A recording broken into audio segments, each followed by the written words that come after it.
The head of Instagram, Adam Mosseri, just came out and said that trust in institutions is at an all-time low. Polished, perfect content can be faked by AI. A raw, imperfect aesthetic is now the signal of credibility. So your job as a marketer is to make ads that feel real. The sad thing is that most brands are still making overly designed ads, and that's probably the reason why they're not working. I took on a client a few months ago who was obsessed with perfectly symmetrical on-brand static ads. Their budget was $20K a day, so they had juice behind the creatives. And spoiler alert, the statics weren't even converting. Out of the 200 statics that they've launched in the last year, they had 2 that cracked the 15 conversion mark. Now, of course, they have videos too, but to advertise in 2026 with Andromeda, creative diversity and messaging in avatar and format is key. So what do? We replace all statics to feel like they belonged in their customers' feeds, which ended up generating 100,000 in less than 30 days from 6 static ad sets.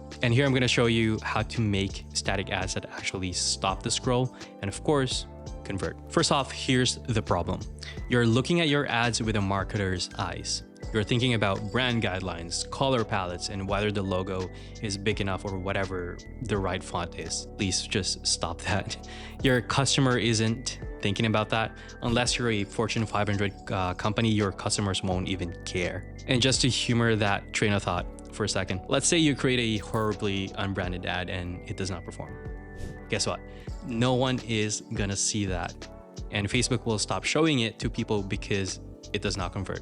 And if it does, then you're golden. There's nothing there. Running creatives that are not within your brand's guideline doesn't carry a lot of risk, in my opinion, as opposed to what your branding manager wants you to believe. When your customer is scrolling through their feed, half bored, waiting for something to catch their eye, they will see your perfectly polished ad and their brain is just gonna immediately scream, it's an ad, and they're just gonna keep on scrolling. Why? Because it doesn't look like a post from their friend or a meme or a screenshot or a funny tweet that they would share.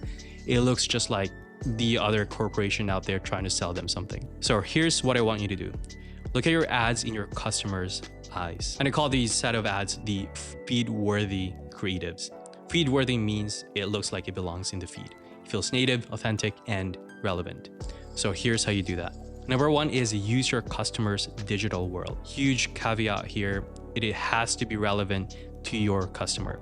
If you're pulling inspiration from posts about 20-somethings in TikTok and repurpose that to an ad for a 40-year-old male, that's not going to convert.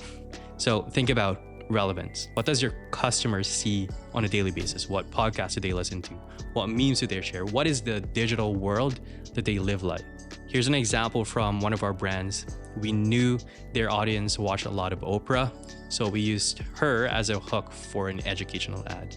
It worked because it felt familiar. And for another brand, we were targeting 45-year-old males, so we tested humor using celebrities from the 90s like Will Smith, because we know that that is somebody that they look up to or have consumed in the past. That did really well because the ad felt like it was made specifically for them, and that really cut our CPA by half. So go back to your customer's digital world, ask yourself, what do they see on a regular basis? Number 2 is hyper-specific copy. The problem with static ad is you have one frame, one chance, and you either have to be really, really good at copy or really, really good at visuals. Nothing in the middle ground. Anything in the middle is a wash. That's why I personally prefer leaning onto videos, because you have more chances to convert the audience. If you do not convert them in the first second, you can convert them maybe on the 15th or the 30th second. But with statics, you have one frame, one chance. So how do you create a good copy? It all comes down to being specific. If you're too vague in your promises and your problem callouts, that's not gonna work anymore in 2026. For this brand we were working with, we were doing a women's cancer research campaign. And at the same time, our goal was to generate sales, of course, so the percentage can go towards the cost. Knowing the statics didn't work very well for the brand before, we asked ourselves, how can we get rid of the vagueness and yank people out of their feed? This is our ad. We had multiple copy variations with different headlines, but this is the one that outperformed the rest. You wanna guess why? Of course, I mean, there's a fuck right in front of it. Not a lot of brands in this category is that bold enough to put this in an ad. We specified what the cause was, tapped into what we thought would resonate with the audience, which is boldness, not vagueness. And this is just an example, but the lesson is there. Be hyper specific. Do your customer research, know the main desires and the pain points, then always dive back to that. And number 3 is let others sell for you. The easiest shortcut to building a credibility around your product is pulling your social proof, testimonials and reviews, then putting it in front and center. Instead of using clever headlines, use your customers' own words. When you have to tell them that your product is great, congratulations, you are the 100th billion business that sounds like the rest. Instead, let someone say that for you. So show social proof, show the credibility, show the results. Number 4 is variations with intentions. When you launch your next batch of statics, don't just test 5 different headlines. Test 5 completely different angles. The framework we use at Res is, if variation 1 is about a price objection, variation 2 is going to be about a problem call out. Variation 3 can be about customer results.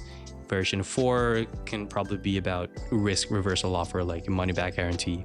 And within the same ad set, we have different triggers. It's not just one angle split into 4, because that's not going to work for Andromeda. So creative variation, creative diversity is key here. And number 5 is a proper briefing system. When you brief your designer, don't just tell them to make it look nice. Give them the angle and the goal of the creative. At the end of the day, your team shouldn't be working with a regular graphic designer. They have to have knowledge about DTC. Our creative strategy OS actually includes a free template you can use to properly brief your creators, both for statics and videos, plus much more to keep your creative system running. And it's free. Now you can either do all of this yourself, or you can work with my team who build these out for brands on the daily. There's a link in the description to book a call.